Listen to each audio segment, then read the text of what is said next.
this video I will be actually honored to bring to you very little known prophecies of monks which have been suppressed because they are very accurate and very practical and will be very helpful exactly for us for the current moment. Most of them would be some 100 or 50 years old, or at least a couple of decades old. These are visions of monks, parts of which, despite the repression, made it to us through this old pamphlet which this monk is reading in this video. The description of our times is really precise. They even see that everybody will be wearing a mask, not only the police and the medicals. The original material is like 2 hours of video and 50 pages of quotes from various lost books. And I have decided to present in English maybe about 5% of the entire material, because the rest is very regional to the Verkhoturye monastery and the Sverdlovsk Oblast of Russia. So I have chosen only the material which applies globally, and the examples, the local examples which I will include, I think those will be also of great interest to you because they will reveal the tactics of the parasites, because they will be using the same scenario all over the world, just adjusting a little bit the script on the go to suit the given region.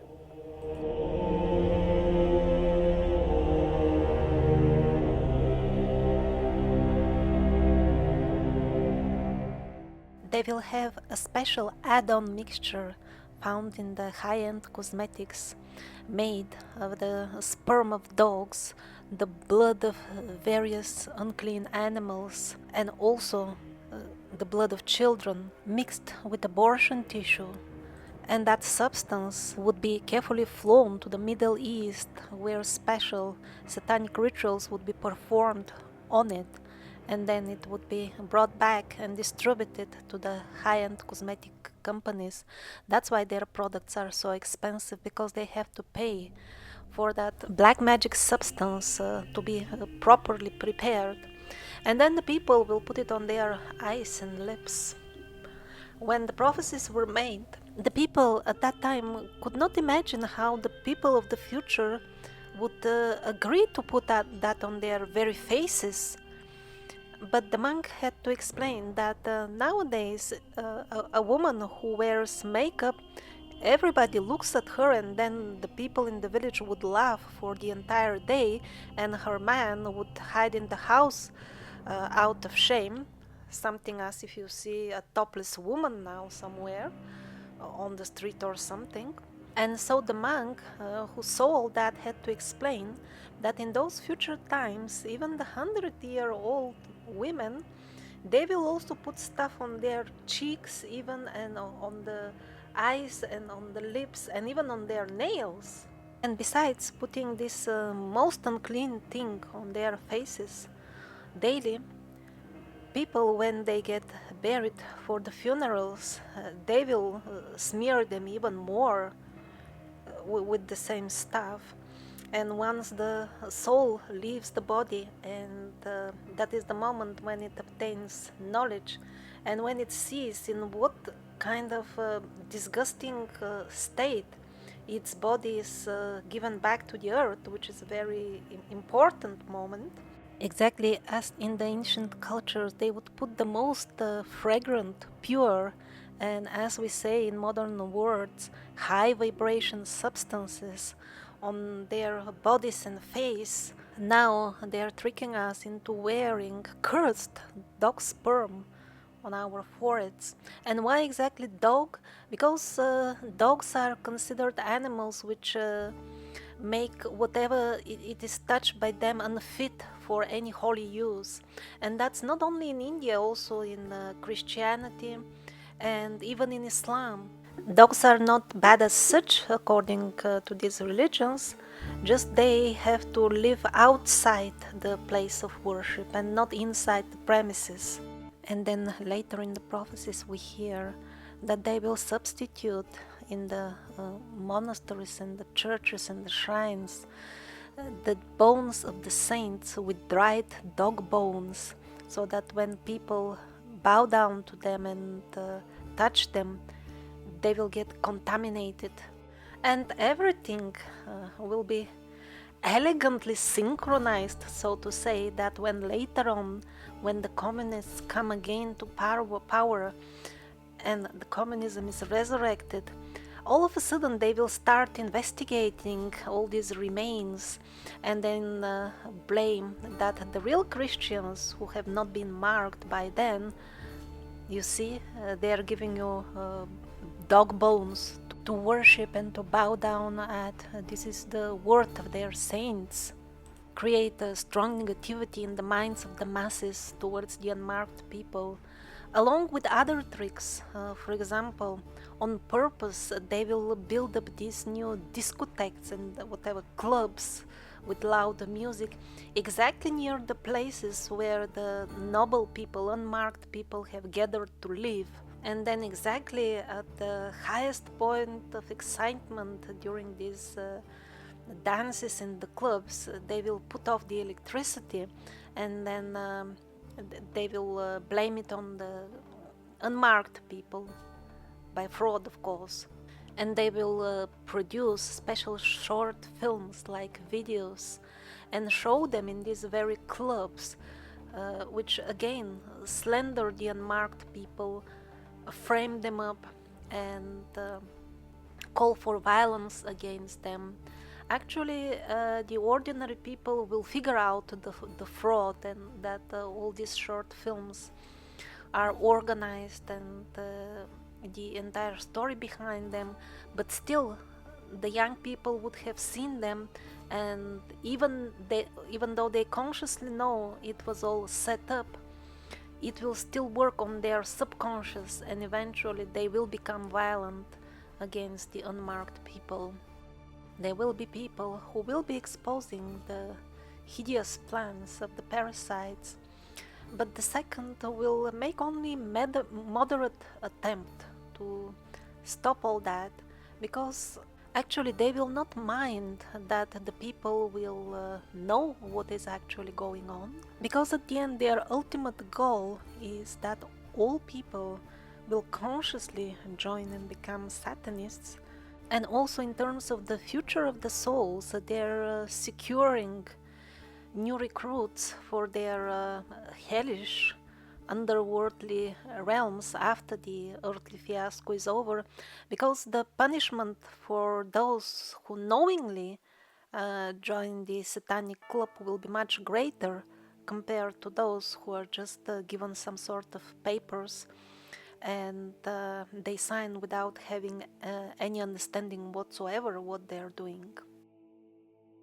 In the big buildings with flats, even if there is a single person who has not accepted the new documents with the new number, they will cut off the water and electricity of the entire building, and shortly before that they will indoctrinate all the marked people to become bitter and vicious against the unmarked. And when they are cut off from water and electricity, these marked people, they will attack like mad the unmarked. You see, you are the reason for our suffering because of your stupidity. The entire building, now we don't have heating, we cannot eat because of you. We are stuck in the lift without electricity. So the unmarked people will be blamed. They will be, in many cases, even beaten. And most of them will have to flee only whatever they can quickly grab in their hands. They will not be able to even come back ever in the building to collect their luggage. So they will introduce these new government documents and everybody will be numbered to receive food after they have created artificial scarcity, of course. And the unmarked people, They will start taking away their children on the pretext that you see you can't feed them, so we'll take them away from you so that we can feed them better, and they put them in orphanages where everybody will be compulsorily marked, together with the prisons and old people's home. No unmarked people will remain there. So basically, all these people, they will be identified by their number, and for every number there will be a small amount of food allotted every day. And as usual, as you know, there will be fraud, and because there will be hunger, some people will be taking the food of other people by fraud with their number. This is of course unavoidable, and that's why they will propose, so that it is fair for everybody, let's put your number on your finger or your forehead, and then there will be no misunderstanding whose number it is. There will be no theft of numbers, and we are making this so that everybody gets their ratio of food. And then this part of the prophecy has come true by most already, that there will be computer traceable like chips in the clothing. Officially they will say that this is against theft, and you can easily check out as self-service. Just you pay for the goods with your credit card and you go away quickly. But actually they will use that in future, because once you buy something with your credit card, then in the computer of the beast, this clothing is tagged with your name forever. And later on, when they search for it in their satanic computer, they will search in the database for clothing which the noble people have purchased, and in this way they will find their location inside caves and hidden places in the wild. So now they will be collecting all the data from the clothing tags, and they will use it only at the end, when some of the noble people will be hiding in the wilderness and they will be wearing this clothing. At that time, those who are hidden in like caves and difficult to access places will be forced to come to the entry by special giant mice who are being trained by, of course, the marked people who are preparing for all this.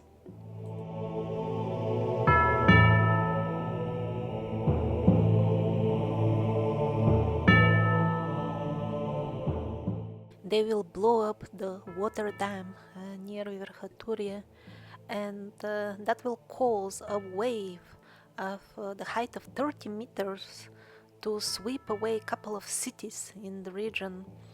And the waters will stay high for half a year or even one, depending on how people pray. The people will have to squat on the top of the hills around, which will stick out like islands. The waters will have no outlet to get out from the valley, and in that valley also the groundwaters will be relatively high. So eventually some of the cities, some of the regions, it will be a question of time when this layer of clay will give in, and eventually the entire city will sink into the underground sea of the groundwaters beneath. I'm mentioning all these prophecies randomly. They are not a single prophecy, nor they are in any chronological sequence. It doesn't mean that the events which I speak about first will come to be first. It is all very much mixed up. But these are all end-time prophecies. At one point, apparently this will be somewhere in the beginning, they will fill up the prisons well over capacity, to the point that many people will have to wait standing just to get time to sleep a little bit. And after that, they will start showing in the media that you see, there are also people, and we can't provide space for them anymore, neither food or appropriate clothing, and they will start changing the laws, substituting the punishments even for heavy crimes with simply fines. In the beginning, it will be only for relatively smaller offenses, and towards the end they will substitute for practically everything, while meanwhile they will start marking everybody in the prisons, but not by force, or at least they will make it look like that. Actually, those who refuse to get marked will be put together in one cell with the worst criminals, and then they will refuse food for the entire cell until the marked criminals do not convince, using their usual means, those who do not want to get marked. So practically in the prisons everybody will be marked, and once they get sure that everybody is marked, then they will declare total amnesty, because you see, we don't have place and food for them, and they are also people, so we are doing this out of love for them. And when they are releasing even the most dangerous criminals with life sentences, they will groom them against the unmarked people, and guess what will they do once they leave prison. And also, once the person gets marked, he's very easily controlled by satellite. Whatever program they feed him through the satellite, that's what he will do. He can kill himself or others.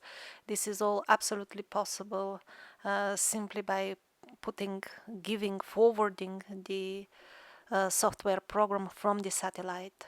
And this is not a very impressive prophecy now, because it is almost happening, but many points in this pamphlet that the monk is reading actually show that these are pretty old prophecies, when all these things were not happening.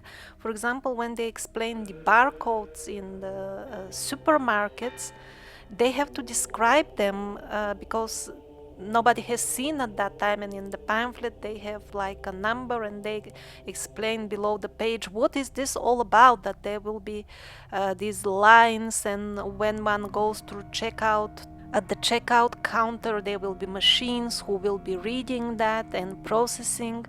So now it's easy to just explain with a couple of words, but they're pretty old, because people needed like footnote explanations of what is this all about. And when they describe how in the shops, gradually these shops that sell like loose amounts of things, they will be banned, and only the big supermarkets will remain. As the crime rate rises, they will say you have to put a chip, insert a small like a glue on something, chip to every icon or a church item during service, so that it doesn't get stolen. You see, the government is thinking about the Christians. Because these are valuable things, they will say, and if they get stolen, we'll turn it back to you, because we can detect the location with satellite. So initially the churches, they will put such chips only on a couple of items and not others, because of course they will have to pay heavy insurance for every chip they put. And actually many churches will have to close down, because they cannot anymore pay this type of taxes. And in this way, the icons are of course completely contaminated. They now belong to the Antichrist, and they will contaminate the people who come to pray instead of purifying them. And I want to open a small bracket here. In this region, the people who will remain unmarked, they will remain so because they will be Christians. But in other regions it will be different. So I don't think that only the true Christians will be treated in this way. If you're a true Muslim, they will, apply a similar story with in the Muslim context, or and for the non-religious unmarked people, they will adjust the script by removing the religious coloring, but it will be equally sly everywhere. So the police and the insurance gang, which at that time will be almost one entity, everything governed by the satellites, they will have a plan of each church, and they will know which icons have been contaminated and which have been not. And that's why they will call their friends, the released criminals from the prisons, and they will give them a plans of each church and tell them these are the icons, the ones which are without chip. This you go and take. The others you leave for later. And in the beginning, these gangs will carry out their raids at night, but later on, because nobody will bother to prosecute any thieves anymore, or accept reports about theft anymore, why work nighttime, extra hours when you can do it in broad daylight? Even when the pilgrims are in the churches and in the monasteries, when such raids start, the people, they will simply stay in the corners and will not obstruct the raid. And they will also blow up a couple of churches and buildings, and after that the people will agree to have an absolute video surveillance everywhere. To organize the famine, first of all, they will close all local food factories. This is a regional prophecy. And after that, they will launch the theater with the return of communism.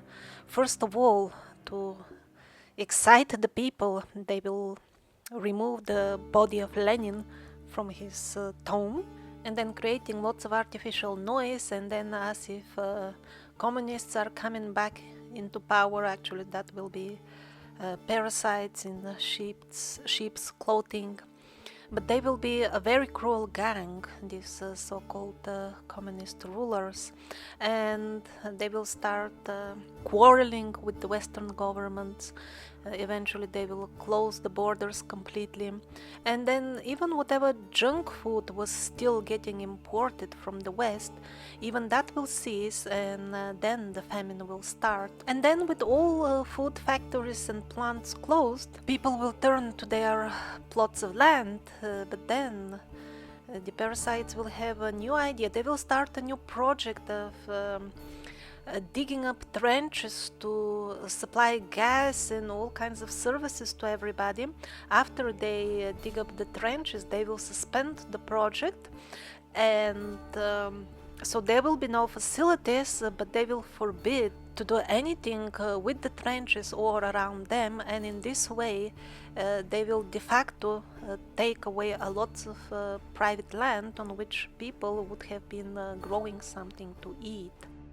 Since all the media will be bought and sold, the righteous people will attempt at least to somehow write something on paper and then make a photocopy and then hand it to each other to have some sort of news and some sort of their own medium.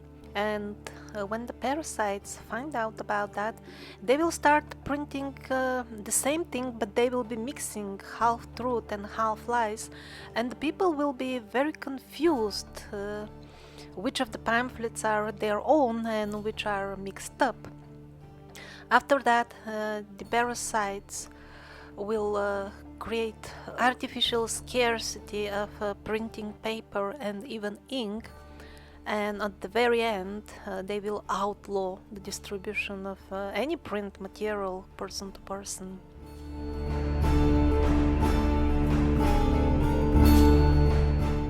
With the help of the fashion industry, they will trap the people into wearing outfits like witches, like with dark colors and torn edges, or haircuts like the devils from hell, crazy hair, all colors sticking out, or all kinds of beastly elements or symbols all over the clothing and the shoes. Although the followers of these waves of fashion will not know about the ritualistic side of what they are doing, still it will affect their consciousness because de facto they are taking part in a satanic ritual.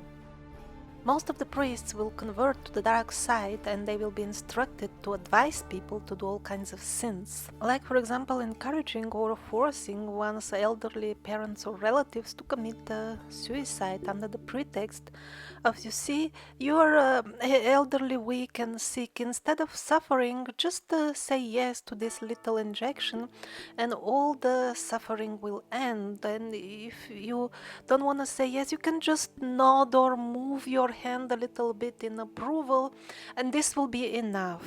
And did the elderly person really move its hand as agreed and dictated, or not? Because the hands of some elderly people just constantly tremble. That will be up to the imagination of the healthcare staff. But no matter what, if the person really waved or not, the parasites in their own confused minds, they will think, oh, we are in a win-win situation. If the person doesn't agree to suicide, at least those around him may just write down that he agreed in the document, and then we have at least managed to trap somebody into murdering then somebody else. And sadly, some reports from England last year already show that the dawn of this type of things is already here. And for the people who simply refuse to take part in such scenes of asking their elderly relatives such things, then they will start pressure them personally, the younger people who refuse, that you are an inhumane member of society, you have no mercy, that's why you don't do such things. You're so cruel, you want your parents to suffer. In ancient cultures, men had always beards, and in general, one should not cut one's hair, then one's psychic abilities diminish. And also, most religions encourage bearded men. That's why they will start harassing on the streets all men with beards. The only way to survive, at least in that region, will be for a couple of families to get together in one house and live exclusively on what they can grow around in their garden and bury in the ground on time.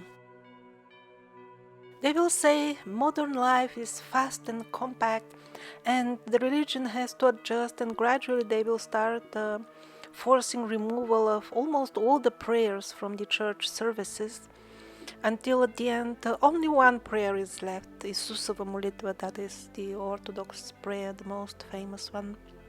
So only that will be left, and when only one prayer is allowed, then they will make it shorter, de facto removing even the name of Jesus Christ from the prayer. And when the people start complaining about that, they will say, well, it is self-evident to whom you pray, so there is no need to mention the name. And also they will start selling to the so-called Christians, I guess, images of so-called Christ with two horns on his head. And they will explain that actually in archaeological works we found an old image and this is the correct way to depict Christ. That's why we are updating the image.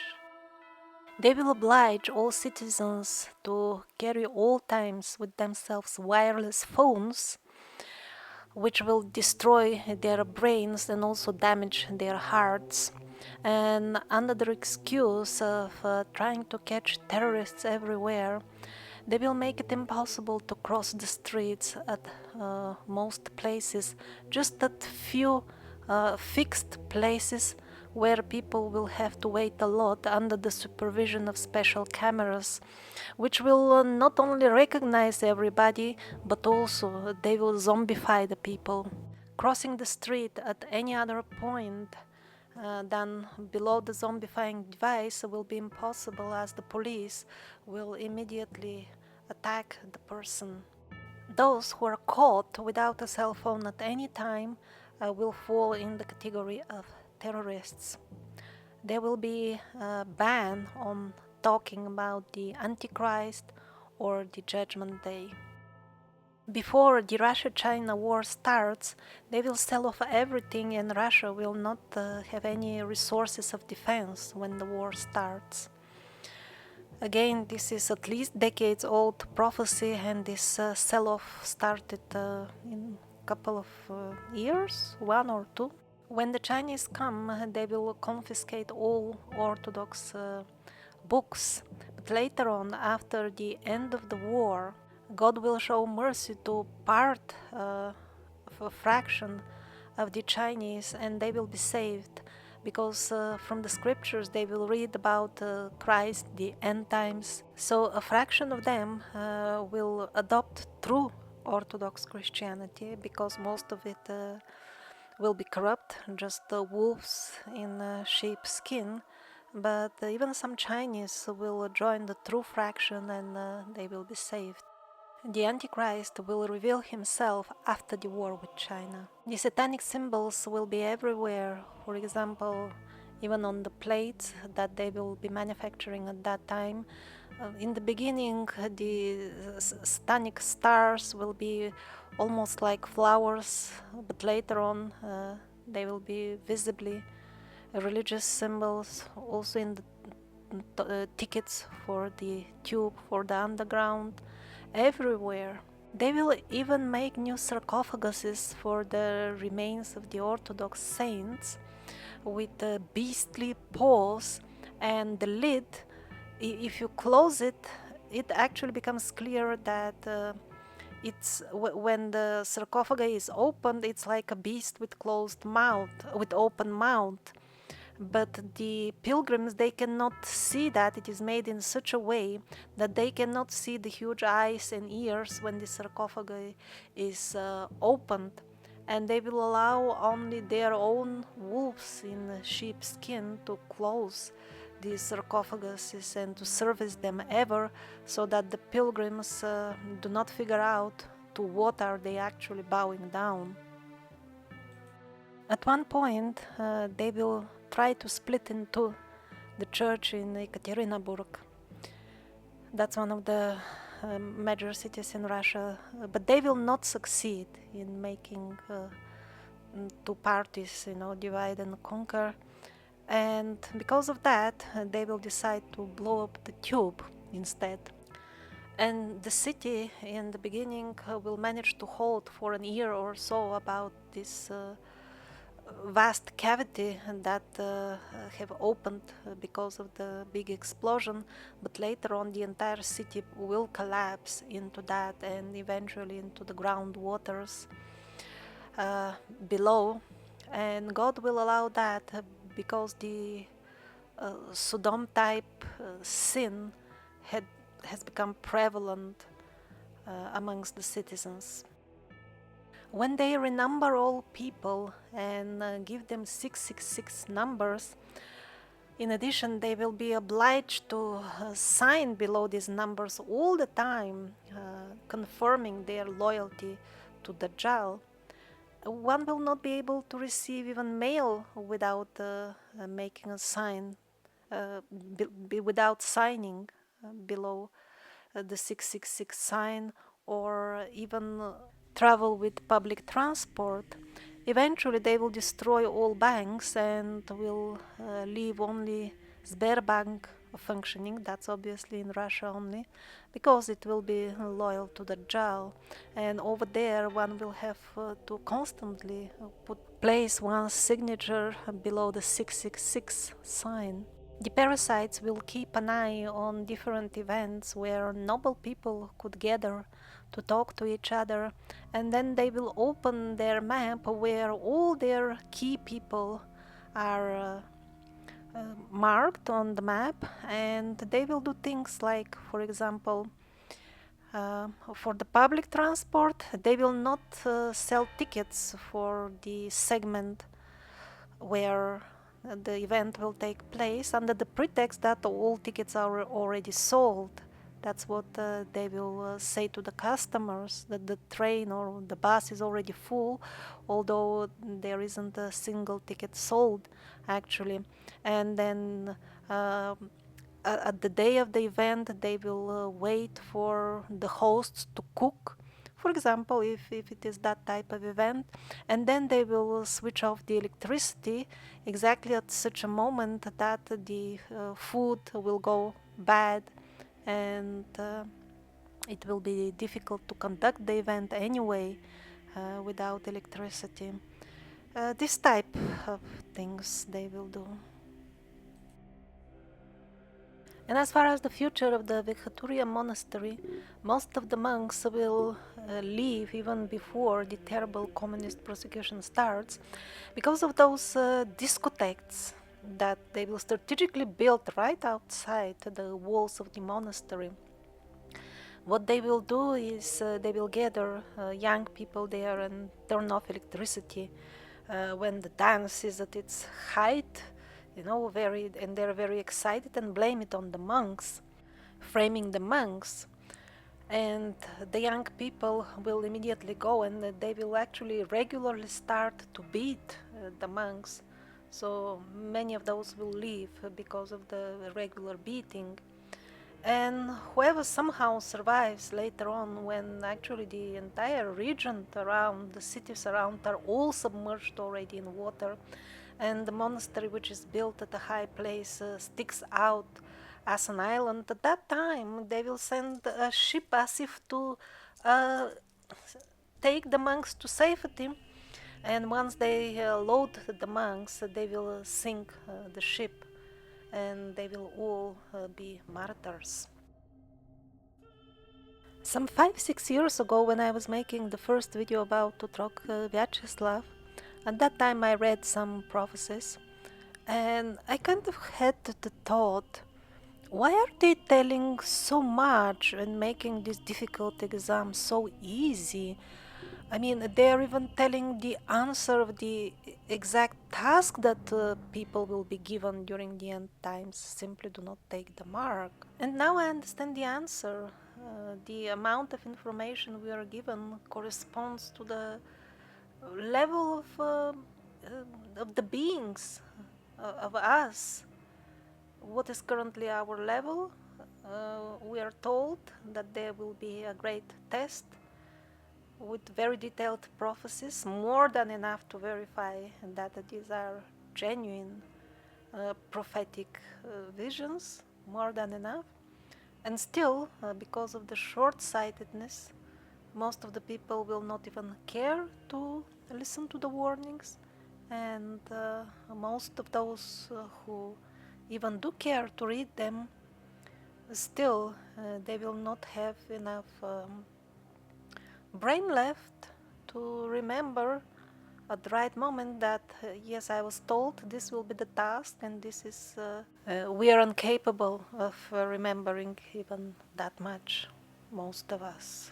And there are signs on the horizon that another part of the Irmaier prophecies may start getting fulfilled soon, namely that they will come up with new taxes that nobody will be able to pay. So since few days, new surprise from the post here. When they bring like a letter or something from, I believe, outside the European Union or something like this, there is a new port tax or something, I don't know all the details. But to keep it short, they demand like, let's say for a letter of value €1 or €2, they demand €6 tax. And of course, some people, they simply don't pay, and then the post confiscates. What a nice idea, then they can start doing that with the houses of the people.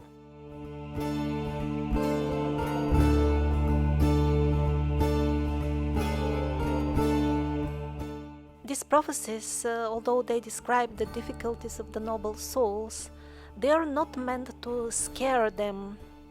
Actually, those who accept the mark should be more scared by the overview of what they will be doing, how they will be treating the unmarked people, And of course, don't forget that if these are the difficulties which the unmarked people will be facing, what kind of difficulties will the marked people face, since those will be thousands, if not millions, of times heavier than the inconveniences of the unmarked people? That is difficult to imagine. These were parts of monastic prophecies, messages left by the older generation monks for the future monks of the Verkhoturye monastery. That's why they are addressing only things that will concern those who remain true to Christ. It's in the other episodes, like for example the Nina prophecies, those give some hints about the difficulties which the marked people will be facing.